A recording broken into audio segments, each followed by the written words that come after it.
Hello and welcome to my channel. I am an ex-Muslim from Southeast Asia, and this is my story. In this video, I want to talk about how Islam is seemingly designed to destroy its community and ensure it will never progress naturally as other communities would. The problem with Islam is it compels itself into every aspect of a human's life. When I was a Muslim, I felt I was being trapped in an invisible cage and is always disturbed by what Islam has compelled me to do. The Islamic elements that contributed to this are: first, misogyny. We all are aware of the misogyny aspects of Islam. Men are superior than women. Only men are qualified to be a leader. Even with something basic like a prayer, only men are allowed to lead or be an imam. We read in the news that in certain Islamic countries, women aren't even allowed to go out on their own. Some even ban the women from driving. And most Muslim women must wear extra clothing to cover their whole body, and that restrict their movement. Therefore, there are jobs that Muslim women simply are not fit to do. Due to this, women potential is blocked, and the community suffers, as there are less people who contribute to development. Second, hatred for other religions. Islam taught that the followers of all other religions are bad people. The term they use is kuffar, which means disbeliever. Due to this hatred, Muslims generally cannot cooperate with others that well. There is always something that would annoy the Muslims. For example, when the kuffar is eating bacon. Or when the kuffar is having a meeting during the prayer time. Or when the kuffar women want to shake hand with Muslim men. These things, even though small, adds up to hinder a strong cooperation that could lead to progress. Third, barbaric laws. This is a no-brainer. Islamic laws or Sharia is rubbish. It puts the harshest punishments on trivial matters such as personal choice. Islam would stone gays to death in a blink, but won't punish a rapist because there is no witness. Islam would kill an apostate, but won't punish an Islamic scholar who sexually abused a minor, because the shame is punishment enough. Islam would lash a beer drinker, but totally supports camel urine drinker. There is zero logic in Sharia. Due to these barbaric laws, many foreign investors would refuse to invest in such a country. Fourth, wasting time with rituals. The final elements of Islam that really damage the progress of a community is how Islam commands its followers to waste time. Sunni Muslims have to pray 5 times a day. From early morning, instead of having a good morning start, taking time to prepare a healthy breakfast, relaxing before the work commute, a Muslim must waste about 10 minutes for prayer. When I was a Muslim, I often had to rush right after I am done praying, often eating less breakfast or skipping it altogether.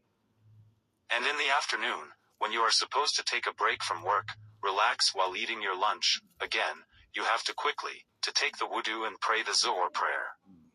At work, in an Islamic country, the company, even a kuffar company, have to provide a space for Muslims to pray. These are often a small room, and therefore Muslims have to queue to pray. Furthermore, the afternoon prayer is the longest, at 4 rakats. Totally no peace of mind. Instead, Islam put Muslims into chaos as they fight for their turn to pray. Those who did not get a chance to pray during lunchtime, which is usually just 1 hour, ends up praying at a later time, during work hours. Thereby, making them dishonest in spending their working hours to do other thing than actual work. Then, Islam disturbs Muslims' work time again in the evening, where it is time to pray the Asr prayer. Humans' mind need time to gather momentum in working. Just when about the momentum is going, suddenly Muslim stops everything and go to pray. Then, when they return, they have to take time to build that momentum again. This greatly slows progress.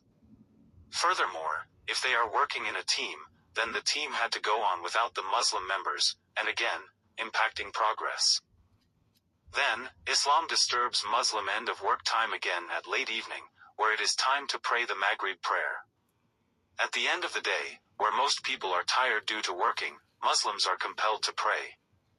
And not only that, around dinner time, again, Islam disturbs a Muslim for the final prayer of the day. A time where one should spend time with their family, talking to each other, having fun and perhaps helping each other with house chores. And these are just the compulsory rituals. Some Muslims want to get extra brownies point from Allah, that they even add the Sunnah rituals. Like, Duha prayer, the prayer after the sun is up. Then there are also pre- and post-prayer prayers. Yes, I am not kidding. There are even 2 rakat prayers before and after the compulsory prayers. Then, there are also zikr and dua. Dua is recited after any prayers are completed. Sort of asking Allah to give them this and that. It can be short or long. The zikr is repeating a particular praise to Allah or Muhammad in a certain number of times. For example, Islam taught Muslims to repeat Allahu Akbar 33 times, Subhanallah 33 times, and La ilaha illallah 33 times. Some even do this for 1,000 times, or 700 times. There are hadith that specify the number of times Muslims have to recite it in order to be forgiven, or get blessings from Allah. These rituals truly wastes time. Then, the most obvious time waster of the week, the Friday prayer and sermon. In an Islamic country, a kuffar company have to give leeway to the Muslims during lunch. While others take an hour break, Muslims are given a free pass to take 2 to 3 hours break. This is because every Muslims are obligated to do the Friday prayer at the mosque. They take the commute time to go to have lunch, then to go to the mosque, and listen to the sermon and pray. It is obligatory to listen to the sermon too. And these sermons usually take about 30 to 45 minutes. A long speech about Islamic teachings, and ended with a dua, curses to the Jews, kuffar, and other sects that are deemed deviant. Imagine being taught hatred once a week, for the rest of your life. All these elements are in the primary and secondary sources of Islam, and Muslims are compelled to do them. So, now we know why a country that embraces Islam always can never progress as quickly as others. It is rooted from Islamic teachings itself. It's ritual-centric dogma. Form over substance. Depending on the level of Islam it implements, a country may sink deeper, as evident in the Middle East. Look at Afghanistan in the 1970s and compare it to now. How low it has fallen. Any country that embraces Islam will sooner or later fall. It is up to the leaders to ensure that a moderate and liberal Islam is practiced.